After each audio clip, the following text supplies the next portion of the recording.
ایسی نماز پڑھنے والوں کے بارے میں جو تاخیر سے نماز پڑھتے ہیں، وقت گزرنے کے بعد نماز پڑھتے ہیں، یا نماز کو اس کے ارکان کے ساتھ صحیح طور پر ادا نہیں کرتے، ان کے بارے میں قرآن کا کیا حکم ہے؟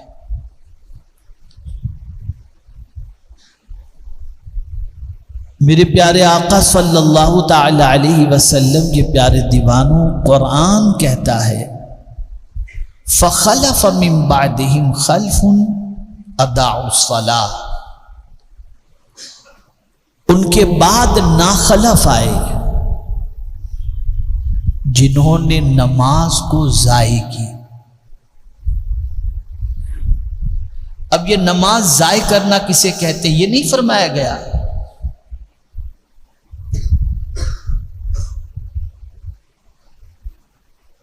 کہ نماز کے حوالے سے ان کے اندر کوئی چستی نہیں ہے۔ نماز ضائع کرنے کے بارے میں فرمایا گیا، اس سے مراد قضا کرنا بھی ہے، چھوڑ دینا بھی ہے، اور اس سے مراد مفسرین یہ بھی فرماتے ہیں کہ نماز کے وقت کے گزرنے کے بعد پڑھنا، جیسا کہ میں دیکھتا ہوں ممبئی کے اندر کہ مغرب کا وقت قریب قریب ہوتا ہے تو عصر کی نماز پڑھنے چلے جاتے ہیں، ظہر کا وقت آخر میں ہوتا ہے، عصر کے قریب قریب ہوتا ہے تو ظہر پڑھتے ہیں، اور کبھی ایسا ہوتا ہے کہ ظہر پڑھ رہے ہوتے ہیں اور عصر کی اذان ہو جاتی ہے۔ اور بعض حضرات جو نماز پڑھتے ہیں تو ان کی نماز کی سچویشن یہ ہوتی ہے کہ کھڑے تو ہوتے ہیں اللہ کے دربار میں، لیکن وہ کپڑوں سے کھیل رہے ہوتے ہیں، وہ داڑھی سے کھیل رہے ہوتے ہیں، نہ ان کی انگلیاں صحیح طور پر سجدے میں لگتی ہیں، نہ ان کا رکوع صحیح طور پر ہوتا ہے، یہ کوئی چیز نہیں ہوتی، بس ایک معاذ اللہ بوجھ، میں یہ تو نہیں کہتا کہ کوئی بوجھ سمجھتا ہو، بس ایک ذمہ داری یا جلدی سے ادا کر لو بس۔ تو جب اس قسم کی نماز ہوتی ہے نا تو اس نماز سے انسان کی زندگی میں انقلاب پیدا نہیں ہوتا، اور ایسی نماز جو وقت گزرنے کے بعد ادا کی جاتی ہو، یا وہ شخص جو نماز قضا کرتا ہو، یا وہ شخص جو نماز کو اس کے ارکان کے ساتھ صحیح طور پر ادا نہ کرتا ہو، اس کے بارے میں جانتے ہیں قرآن نے کیا کہا؟ فَسَوْفَ يَلْقَوْنَ غَيًّا، ان قریب وہ غی سے ملے گا، جنگل میں جا گرے گا۔ یہ غی کیا ہے؟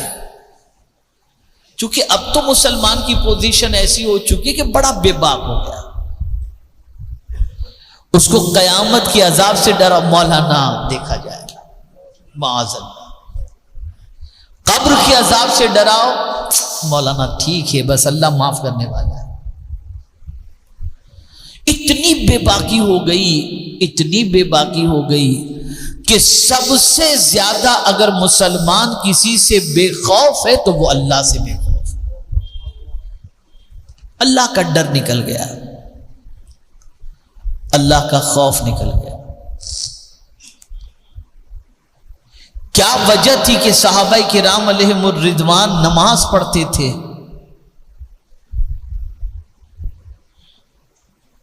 تو تیروں کی بوچھار ہوتی تھی، انہیں پتہ نہیں چلتا تھا؟ کیا وجہ تھی کہ صحابہ کرام علیہم الرضوان نماز پڑھتے تھے تو ان کی نماز سے ان کی زندگی میں وہ ترقی اور وہ انقلاب پیدا ہوتا تھا جس کی کوئی انتہا نہیں؟ اور آج نہ نماز قضا کرنا انسان گناہ سمجھتا ہے، نہ نماز چھوڑنے کے بعد اسے کوئی افسوس ہوتا ہے کہ یہ کیا ہو گیا، مجھ سے کتنی بڑی غلطی ہو گئی، نہیں، کچھ بھی نہیں۔ بلکہ بعض ماؤں کا معاملہ تو یہ ہے کہ بڑا اپنے بچے سے پیار کرتے ہیں، اور رات کو 2 بجے 3 بجے بھٹک کر کے بچہ آیا تو صبح نماز کے لیے نہیں اٹھاتے۔ اگر باپ نے کہتے نماز کے لیے اٹھاؤ، میرا لال بہت تھک کر آیا، اس کی نیند خراب ہو جائے گی،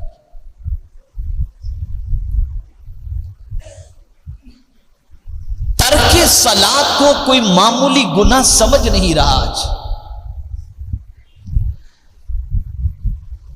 نماز کو ضائع کرنا اتنا بڑا گناہ ہے کہ قرآن کہتا ہے فَسَوْفَ يَلْقَوْنَ غَيًّا. یہ غی کیا ہے؟ آپ کو بتاؤں، جہنم اتنا گہرا ہے کہ اگر ایک کنکر جہنم کے کنارے سے پھینکا جائے تو تہ میں جانے کے لیے 70,000 سال لگتے ہیں. اتنا گہرا ہے جہنم.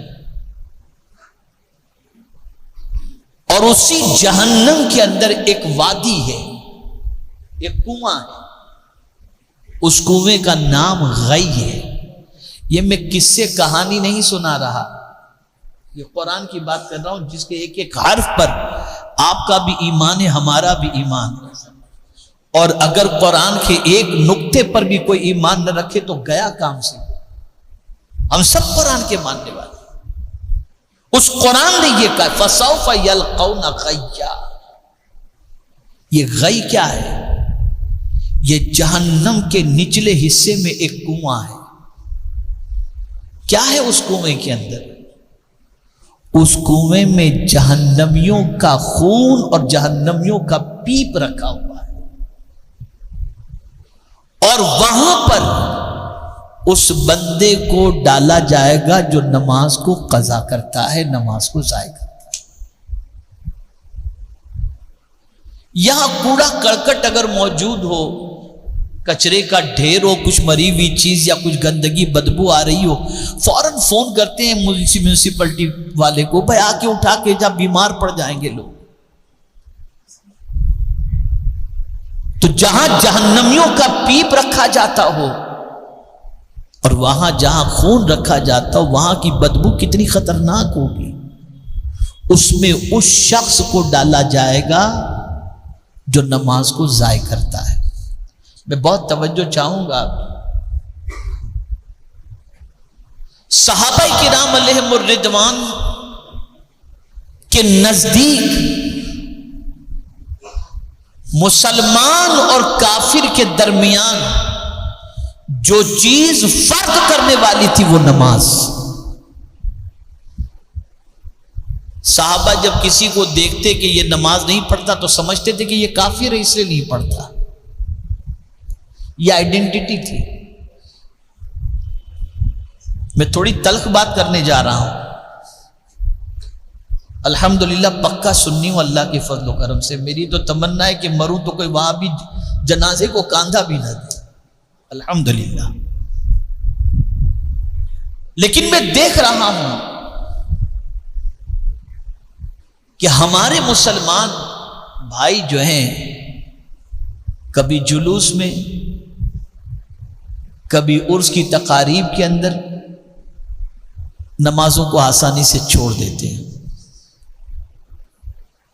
اور اس کو وہ اہمیت نہیں دیتے. الا ماشاءاللہ، سب کی بات نہیں کر رہا ہوں، ماشاءاللہ اب تو کافی چینجز آ رہی. میں نے بہت ساروں کو دیکھا کہ مغرب کی اذان کا وقت ہوتا ہے، آستانے پہ کھڑے ہو کے سلام پیش کرنے، فاتحہ پڑھ رہے ہیں، مسجد میں نماز کے لیے نہیں جائے. یہ نہیں پوچھا جائے گا کہ اللہ کے ولی کی بارگاہ میں گئے تھے یا نہیں. یہ ضرور پوچھا جائے گا کہ نماز تم نے ادا کی تھی کہ نہیں. نماز پڑھو پھر ان کی چوکھٹ پر بیٹھ جاؤ.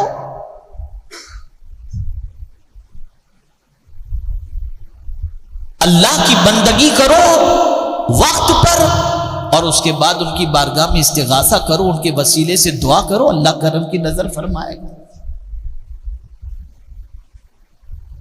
لیکن بگاڑ اتنا بڑھ چکا ہے، اتنا بڑھ چکا ہے جس کی کوئی انتہا نہیں. نماز قضا کرنا کتنا بڑا گناہ ہے آپ کو معلوم؟ آقا کریم رؤوف الرحیم علیہ التحیۃ والتسلیم ارشاد فرماتے ہیں بے نمازی کو مرتے وقت اتنی پیاس لگے گی، توجہ چاہوں گا، مرتے وقت اتنی پیاس لگے گی کہ 7 سمندر کا پانی بھی اسے پلا دیا جائے پھر بھی پیاس نہیں بجھے گی، پھر بھی پیاس نہیں بجھے گی۔ ہم لوگوں کا حال تو یہ ہے نا کہ مرنے والے کو آب زمزم جو ہے وہ ایک چمچ سے پلاتے ہیں کہ تھوڑا سا اتر جائے، لیکن بے نمازی کو 7 سمندر کا پانی پلا دیا جائے اس کی پیاس نہیں بجھے۔ نماز چھوڑنا کوئی ہلکا کام ہے، کوئی چھوٹا گناہ ہے، بہت بڑا گناہ ہے، اتنا بڑا گناہ ہے، اتنا بڑا گناہ ہے کہ میرے پیارے آقا صلی اللہ علیہ وسلم کے پیارے دیوانوں، بے نمازی جو ہوتا ہے اس کا نام جہنم کے دروازے پر لکھ دیا جاتا ہے، یہ بے نمازی۔ تو نماز ضائع نہ کرو،